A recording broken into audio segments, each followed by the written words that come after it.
بالله من الشيطان الرجيم. بسم الله الرحمن الرحيم.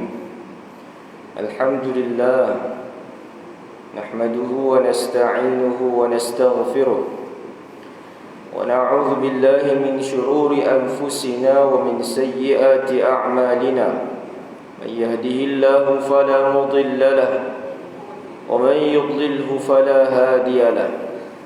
أشهد أن لا إله إلا الله وحده لا شريك له وأشهد أن سيدنا وحبيبنا محمدا عبده ورسوله.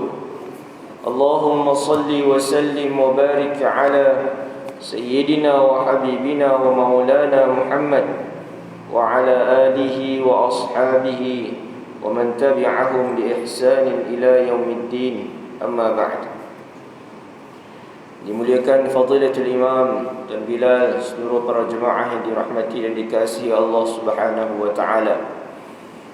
Alhamdulillah, sama-sama kita panjatkan rasa syukur kepada Allah Subhanahu wa taala di malam yang mulia ini dapat kita bersama, di mana di saat ini kita sama-sama mendoakan sahabat-sahabat, kenalan-kenalan kita, sebahagian umat Islam khususnya dan yang lain apabila sedang diuji dengan musibah banjir sekali lagi di ibu kota. Semua tahulah. Jadi kita doalah kepada Allah Subhanahu wa taala agar Allah memudahkan urusan mereka, beri ketabahan, beri kekuatan. Allahumma ajurhum fi musibatihim wa akhlif lihim khairan minhu, khairan minha. Ya Allah, berilah ganjaran di atas musibah kepada mereka itu dan gantikan yang lebih baik, insya-Allah. Amin ya rabbal alamin. InsyaAllah pada malam ini kita akan kembali menyambung. Saya mohon maaf pada pertemuan bulan Februari saya tak sempat hadir kerana ada beberapa urusan. Alhamdulillah malam ni dapat kembali bersua menyambung pengajian kita Muniyatul Musalli, yang mana pada malam ni kita kembali menyambung perbahasan tentang syarat sah salat. Syarat sah salat. Kita sambung syarat yang ketiga. Bismillahirrahmanirrahim. Wa qala al-musannif rahimahullahu ta'ala wa nafa'ana Allahu bi'ulumihi fid dharain amin. Itu surat yang ke-25 kitab Muniyatul Musalli. Dan ketiga, menutup aurat antara pusat dan lutut jika laki-laki dan sahaya perempuan, dan sekaliannya tubuhnya jika perempuan dan khunsa yang merdeka, yang lain daripada mukanya dan dua tapak tangannya, dengan suatu yang menutup dan menegah daripada dilihat warna kulitnya pada pihak atas dan kelilingnya tiada pihak bawahnya. Baik. Kata Syekh, syarat yang ketiga bagi menjadikan sah salat itu iaitulah menutup aurat. Semua orang tahu bahawa aurat bagi lelaki secara umumnya bukan hanya semata-mata di dalam salat sebenarnya.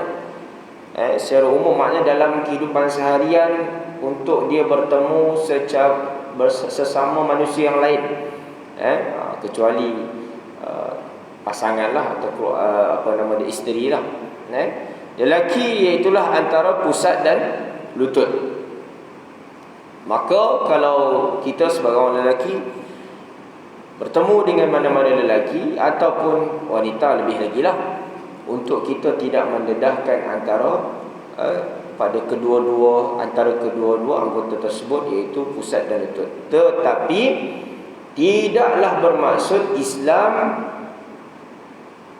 sekadar membuka ruang juga untuk anggota yang lain, contohnya bahagian perut ataupun dada lelaki itu untuk semata-mata boleh dibuka. Dari segi hukum, ya betul, atas daripada pusat itu tidak aurat, tetapi ada juga di sana yang disebut pertimbangan muru'ah.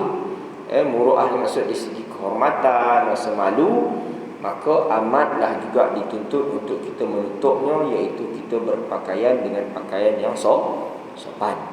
Kenapa saya sebut benda ni, tuan-tuan? Kerana sebahagian kita orang lelaki ni, orang Putrajaya tak buat lah kan, tapi ada orang dia tak apa kisah sangat.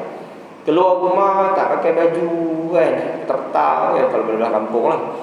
Jadi walaupun itu sudah jadi uruf, kebiasaan, tapi secara asasnya Islam taklah begitu menggalakkan. Kan? Duduk sembah, bawa pokok manggil, petang-petang kan. Bulu ketiak tersembui, bulu pokok daun. Tak molek dilihat orang. Pakai baju. Cuma ini merujuk kepada hukum asal untuk kita mendirikan salat. Betul? Itu memadai sah.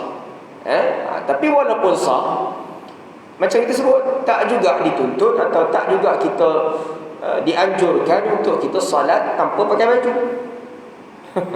Ni pun ada juga orang pakai macam tu.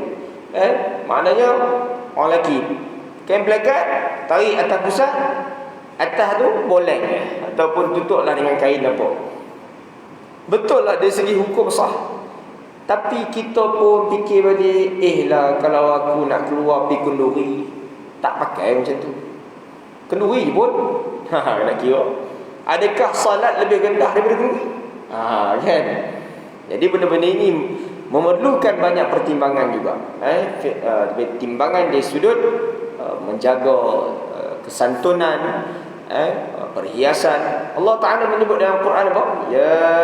Ya bani Adam khudhu zinatakum 'inda kulli masjid. Kan Allah kata, wahai anak Adam, ambillah perhiasan kamu sebelum kamu menuju ke masjid, yakni untuk menghadap Allah Ta'ala. Jadi maksudnya bukanlah kalau nak kena pakaian temah ke, perempuan taklah, tapi pakaian yang bagus, yang dilihat elok. Baik, itu bagi lelaki. Dan sahaya perempuan, hamba sahaya perempuan pun macam tu. Pada asalnya begitulah. Tetapi yalah, hari ini tak berlaku lagi lah, hamba sahaya perempuan. Dan sekalian tubuhnya, jika perempuan, ni wanita secara umumnya, seluruh tubuhnya itu adalah aurat, kecuali mukanya dan dua tapak tangannya. Yang ni dua ni lah, kawasan pergelangan tangan, masuk belakang di sini. Jadi dua border dia dekat pergelangan tangan ni. Baik. Jadi suka kita nak sebut di sini bahawa wanita tidak salah untuk pakai telekung solat seperti kebiasaan hari ini. Cuma kita juga perlu membuat pendekatan bahawa wanita muslimah ini sebenarnya pakaian harian mereka itu yang betul mengikut syarak, itulah pakaian yang sewajarnya dia boleh bawa untuk mendirikan salat. Faham tak maksud saya? Maknanya pakaian hariannya itu sepatutnya mengikut kriteria syarak yang sebenar. Dengan pakaian yang sama dia boleh terus untuk salat.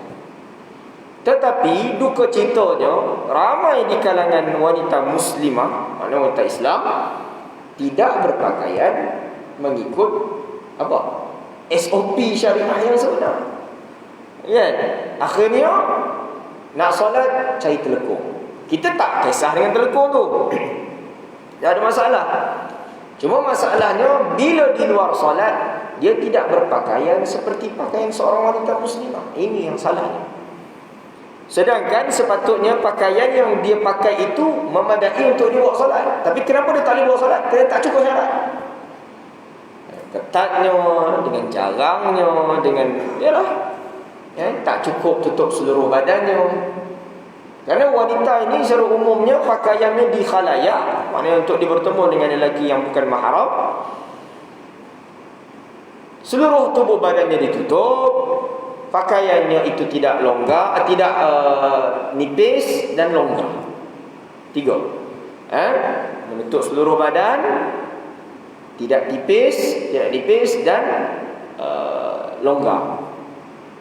Salah hari ini 3 syarat ni gugur salah satu kadang-kadang.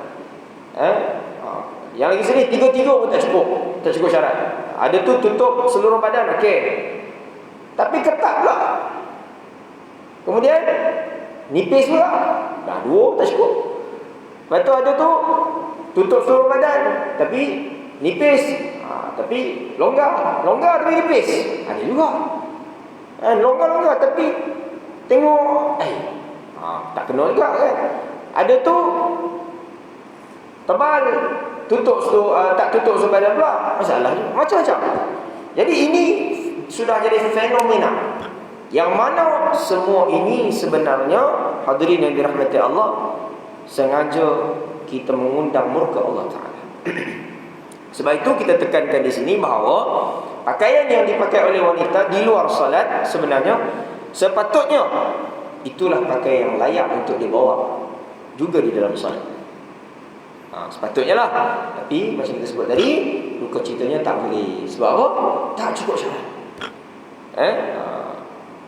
Bukan kita nak anti orang yang tak tutup aurat ni. Kerana itu kita doakan untuk dia balik sempurna tutup aurat. Tetapi kita pesan tidak menutup aurat dengan sempurna ini adalah benda yang dimurkai oleh Allah Ta'ala. So khususnya yang hadir, ayah-ayah, abang-abang yang dirahmati Allah, tengok keluarga kita, pastikan pakaian mereka cukup 3 syarat tadi. Menutup seluruh badan, longgar, tidak ketat maksudnya, dan tidak jarang kainnya. Cukup 3 ni, tak payah buat lekuk. Solatlah di mana-mana. Kan? Pakai baju kurung ke, kan? Tak kisahlah. Seluar boleh ke tak? Boleh. Tapi jangan ketat. Tapi sebenarnya kalau kita balik pada fiqh, ketat gugur. Apa maksudnya? Maknanya kalau ketat sebenarnya boleh solat. Sebabnya solat ni dia gugur apa nama dia, apa dipanggil, maksudnya syarat kita tu sebab solat ni kita tak menghadap orang. Jadi sebenarnya tutup tu dah memadai. Tapi walaupun kalau orang tu solat pakai baju ketat pun, tapi hakikatnya macam kita sebut tadi, tak sopan lah. Kita bukan nak anti telekung tu, tapi orang anggap memadai tutup aurat ni untuk solat sahaja. Tu yang kita tak nak tu. Habis solat, tanggal habis semua, yang sedih lagi tudung tak pakai. Tapi baru keluar seluar. Kita ulang, kita tak anti lah, tapi kita sedih. Kerana itu satu suasana yang tak bagus. Sepatutnya orang yang solat ni mungkinlah, tapi tak apa, kita doakan dan mudah-mudahan akhirnya diubah. Tapi kita tidak mahu menjadikan benda tu menjadi normalisasi biasa.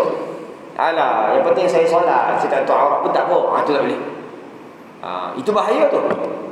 Perkataan-perkataan begitu bahaya. Kita bimbang dia menganggap tidak menutup aurat tu benda remeh dalam Islam. Betul, itu kalau kita di usul fiqhnya, ranking tak tutup aurat ni, tengok aurat lah. Kalau setakat tudung tak pakai itu, ulama menghukum itu dosa kecil je. Tak pakai tudung dosa kecil kan. Walaupun beratlah dosa tu kan.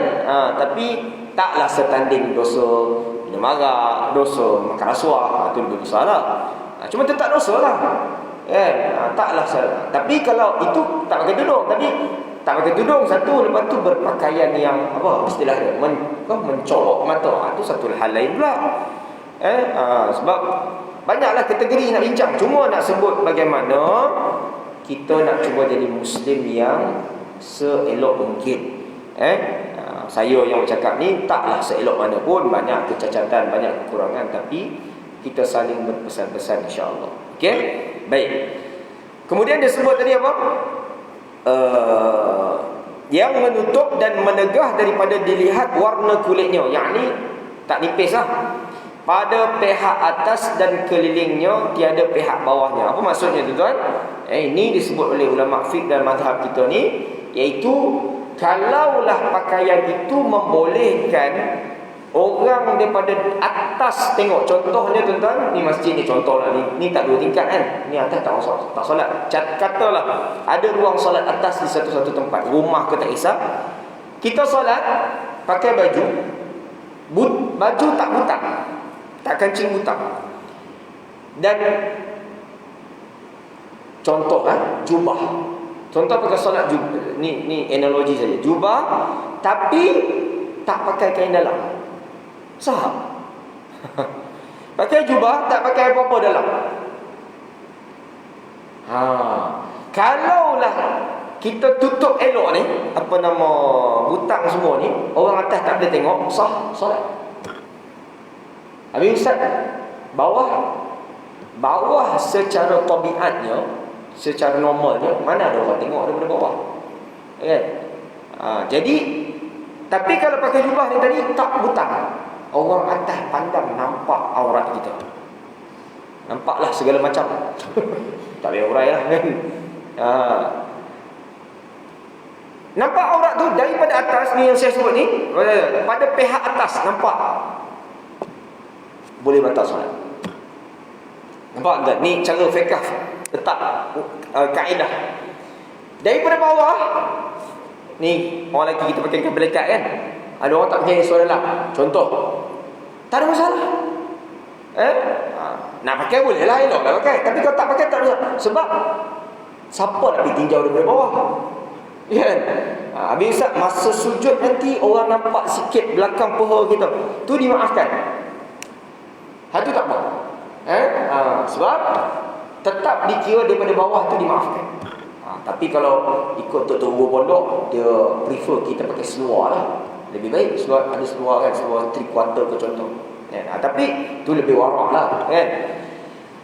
Tapi yang atas ni tadi, lepas tu saya ingatkan orang lelaki kita ni, kalau pakai baju Melayu tu, kan, tak pakai singlet, kain pelekat kita bawah daripada pusat. Itu bahaya tu. Kadang-kadang kita suruh rukuk, kita duduk tengah rukuk, orang depan kita duduk tengah wirid ke, duduk tengok, katalah nampak bahagian bawah pusat, boleh batal solat. Ni yang disebut, dilihat warna kulitnya pada pihak atas dan kelilingnya. Maknanya keliling tu kawasan-kawasan lain lah. Ini khusus mungkin orang perempuan lah lebih perlu dijaga, sebab dia seluruh badannya aurat. Ni tadi saya sebut fokus lelaki tu, sebab lelaki tu banyak berlaku tak kancing. Itu saya pesan lelaki kancing. Kalau tak sampai habis ni pun, sekurang-kurangnya jangan terbuka sangat, bimbang. Okey. Tiada pihak bawahnya. Okey. Itu jelas. Tentang kalau macam kelabu asap je, tanyalah, kita bincang lah. Saya bukan betul semua ni, jangan takut salah faham juga, tapi insya-Allah lah. Dan jikalau dengan lumur lumpur sekalipun, boleh lumur lumpur. Maknanya apa? Baju tak cukup. Katalah orang buat tadi baju lengan pendek contoh, kain tak ada nak solat, tapi ada lumpur, lumur lumpur tutup aurat, boleh. Kan? Masya-Allah. Okey, saya nak sebut tu tadi tentang aurat. Saya nak sebut secara serius, ayah-ayah semua, kita ni orang lelaki, khususnya kalau ada of course orang isteri lah, dan kalau ada anak perempuan, tolonglah jaga sungguh-sungguh. Kita di zaman yang penuh fitnah ini, kerana saya bimbang apa tuan-tuan, kerana sebahagian wanita ini mereka menganggap pakaian-pakaian yang normal di luar sana tu, yang sebenarnya tak boleh, maknanya Islam tak bagi pakai macam tu, mereka anggap tak ada masalah. Kerana mungkin kejahilan, mungkin salah faham dan seumpama itu, kita takut. Jadi kita gariskan tadi, ketetapan yang syarak letakkan bagi pakaian wanita ada berapa tadi? 3. Tuan-tuan jaga ni. Maknanya tak mau lagi dah pasangan kita, dan kalau ada anak perempuan ke, siapa ke, kalau boleh tak mau. Tuan-tuan kalau jadi bos, buat garis panduan ni, kita punya anak-anak buah kerja kita pun tak pakai macam tu. Bagus tuan-tuan, ini benda yang Islam tuntut kepada kita sebenarnya. Pakaian wanita mesti tutup seluruh tubuh badan kecuali muka dan tapak tangan. Kemudian tebal, tidak nipis kainnya, dan juga tidak ketat. Jadi kita tengok di luar sana, wanita muslimah kita tak rasa apa dah. Jangan cerita bab dedak aurat, tapi itu satu hal, tapi berpakaian, Nabi sebut apa? Al-'ariyat kasiyat mumilat. Apa dia? Wanita yang berpakaian tetapi bertelanjang. Wa'iyadzubillah. Ni malapetaka besar ke zaman. Sebab itu jangan kita ambil remeh benda tu. Sangat-sangat penting. Baik.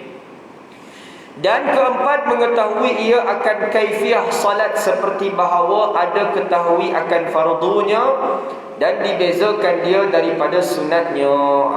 Ini pun penting, kata Syekh. Iaitu kita solat ni mesti jangan sampai tak tahu mana satu rukun, mana satu sunat, mana satu makruh dan seumpamanya. Ini pun sebab tu tuan, ibadah kita ni berdiri di atas apa? Ilmu. Tak usah kata apa. Kita nak buat semua benda ilmu. Ya, imam urusan solat ni, ibadah kita, sehinggalah urusan dunia, walau seremeh mana pun urusan. Nak jadi chef kena ada ilmu, nak repair kereta semua. Kalau kita fikir balik kan. Tapi ada orang tak berapa nak ambil berat pasal ilmu. Kita punya bancian tuan-tuan, secara purata masyarakat kita ni lebih suka beribadah daripada menuntut ilmu tentang ibadah yang dia buat. Ini sebenarnya suasana yang tak bagus. Ibadah tu bagus, tapi mesti jadi orang yang cinta untuk belajar tentang apa yang dilakukan. Itu yang terbaik. Sebab itu kita tidak mahu menjadi golongan yang beribadah tapi tak tahu apa kita buat. Kita kena pergi ke fasa. Bukanlah bila kita tahu tu kita tahu selevel macam para ulama. Saya pun tak tahu. Nak tahu dalil, siapa yang cakap, macam mana dia istinbat, taklah sampai tahap macam tu. Itu bukan lapangan kita. Memadailah kita tahu mana yang betul, mana yang salah. Hak tu pun cantik dah. Ni asalkan kita buat, tak kira lah betul ke, salah ke, makruh ke, tak sihat gitu. Dan sebab itu yang paling kita takut ibadah kita ini. Saya sendiri yang orang lain ni, saya sangat-sangat takut kalau ibadah kita ini di sisi Allah tak ada apa. Takut tu kita ingat biasa-biasa, tapi bila kita renung balik, sebab ini memang telah diingatkan oleh Allah dan Rasulnya.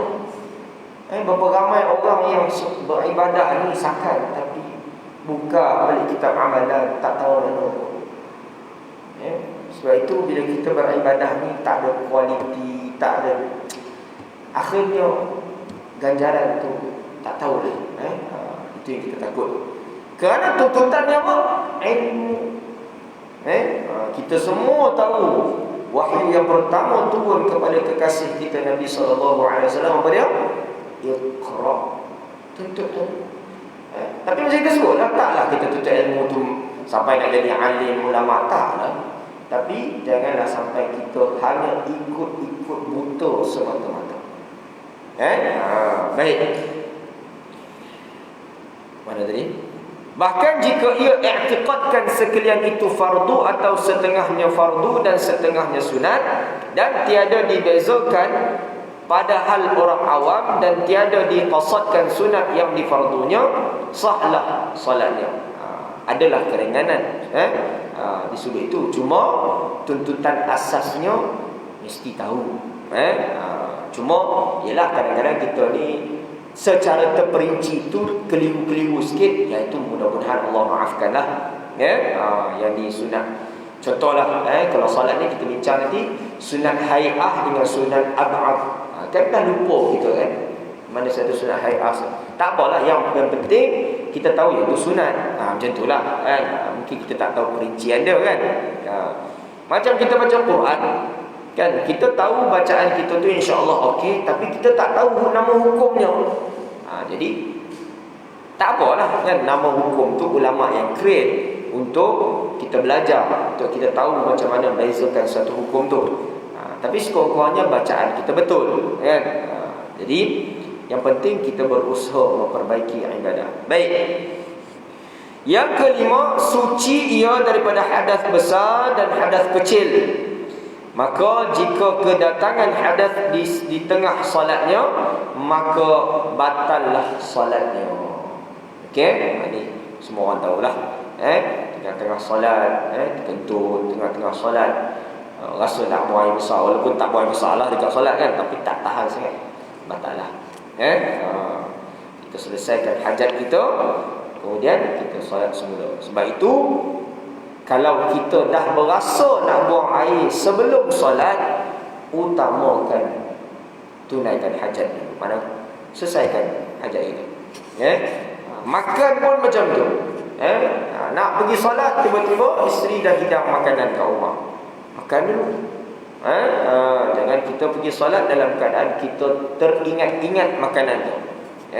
Jadi makruh hukumnya. Maka kita makan dulu, walaupun mungkin terlepas solat jemaah, tetapi sekurang-kurangnya kita tidak kerugian pahala solat itu sendiri. Kita rugi pahala jemaah, tapi kita solat dengan tenang sebab tu. Jadi kalau kita pergi juga, perut kita kerak dah ingat-ingat, pahala jemaah pun tak ke mana, solat tu pun tak tahu nilai macam mana, sebab langsung tak terfikir nilai solat. Mana penghayatan solat, duk terfikir nasi kat rumah. Okey. Dan keenam, suci ia daripada najis yang tiada dimaafkan dia pada tubuhnya dan kainnya dan tempatnya.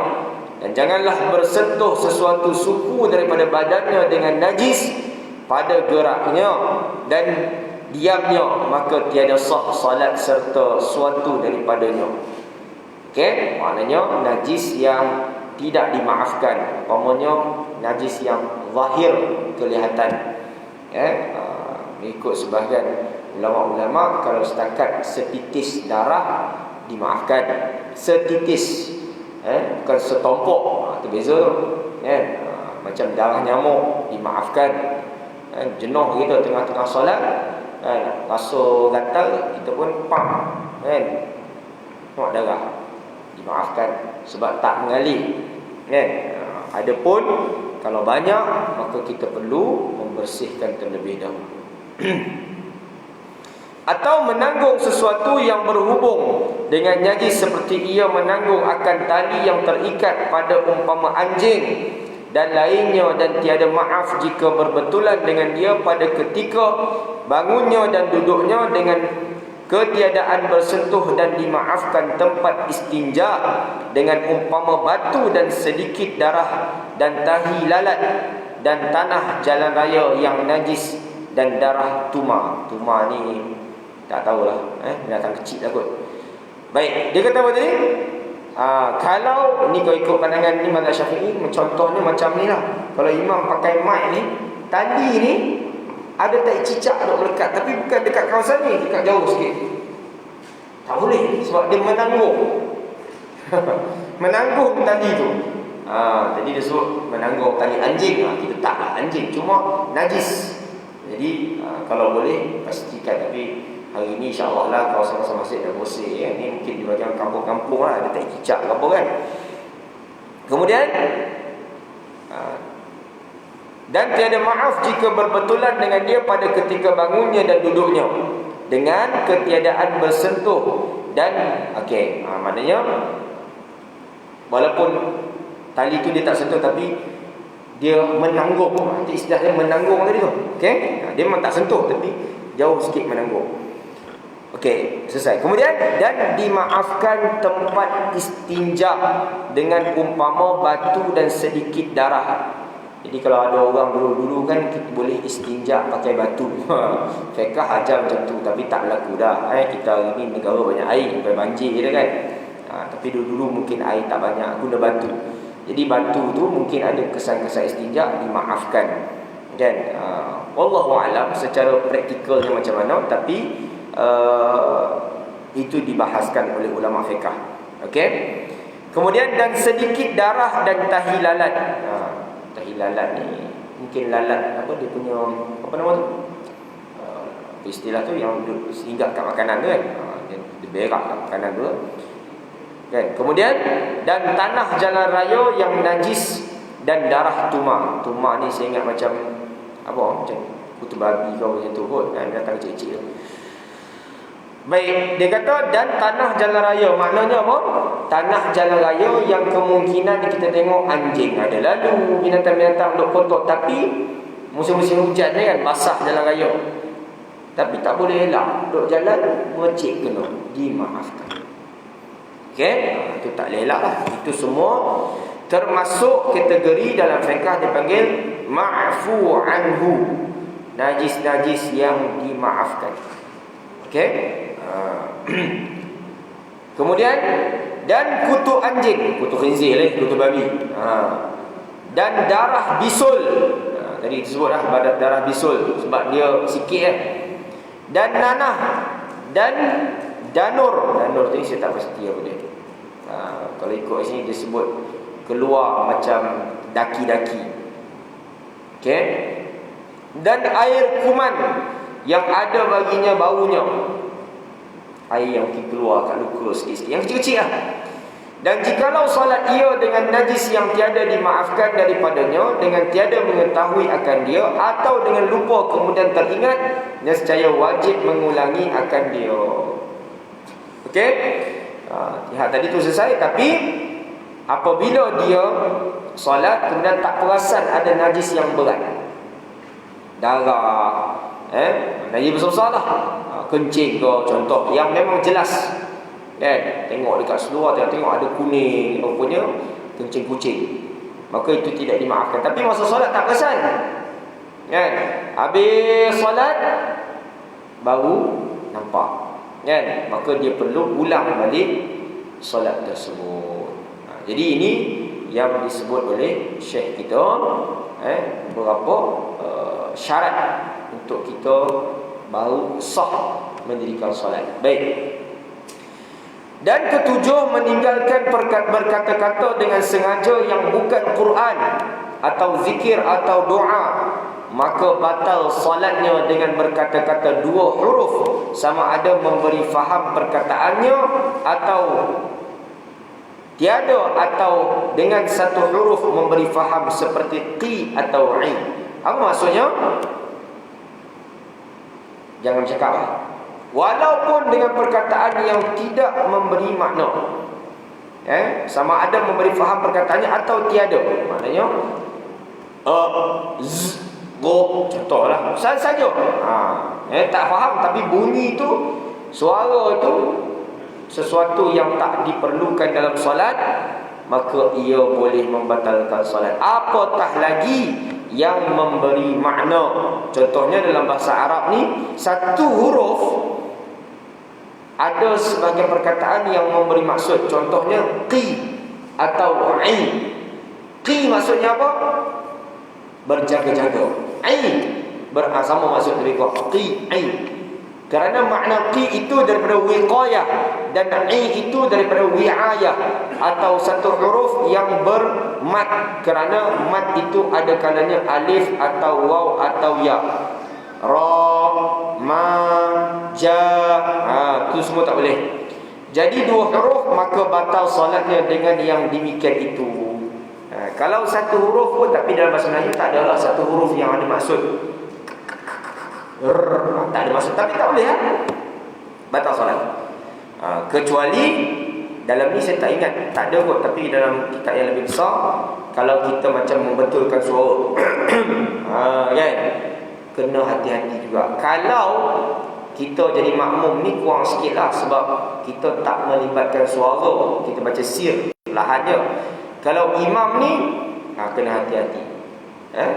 Kalau dalam kitab tu disebut, kalau kita nak membetulkan suara untuk membaca bacaan yang sunat, tak perlu terus surah. Maksudnya surah. Kan ada kadang-kadang dah baca waladdallin amin, bismillahirrahmanirrahim, qul ya ayyuhal kafirun. Duduk betul-betul, tapi itu bacaan sunat, tak perlu betul rukuk.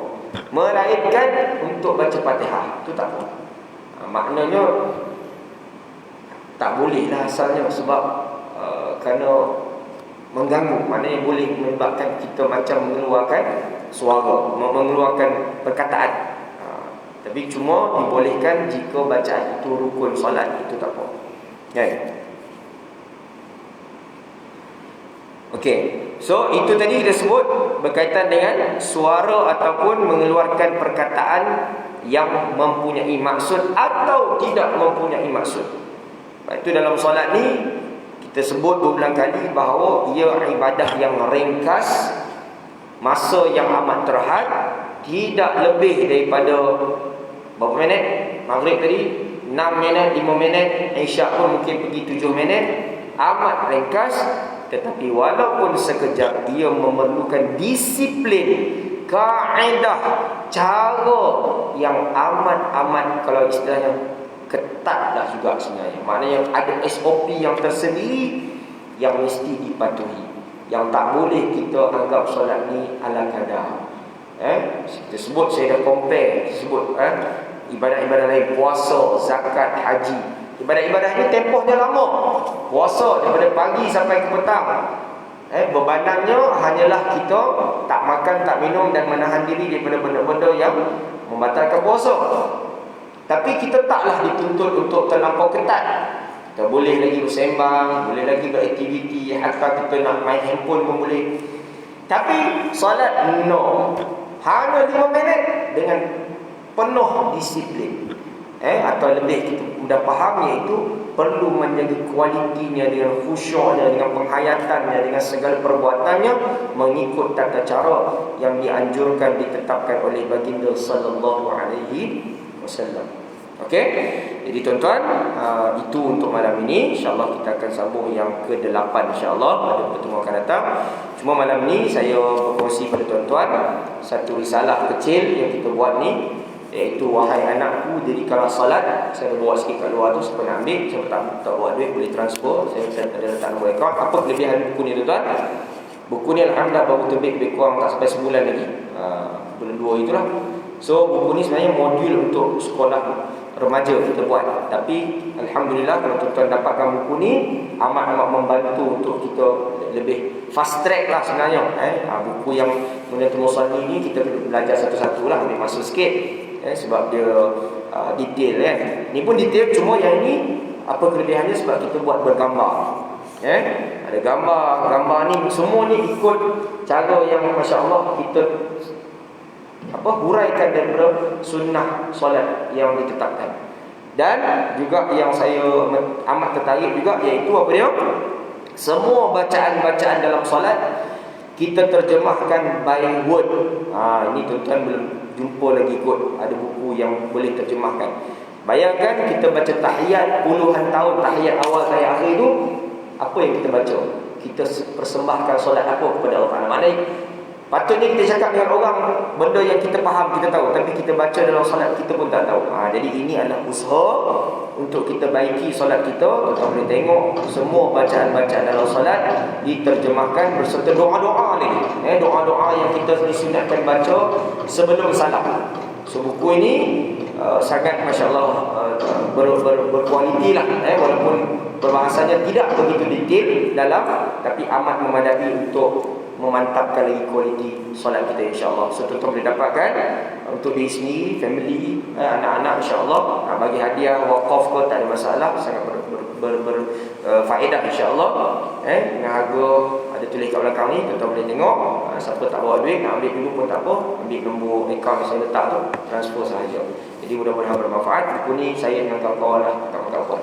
Alhamdulillah. Okey, terima kasih banyak-banyak. Jumpa lagi. Aku qouli hadza wa astaghfirullahal azim li wa lakum. Wassalamualaikum warahmatullahi wabarakatuh.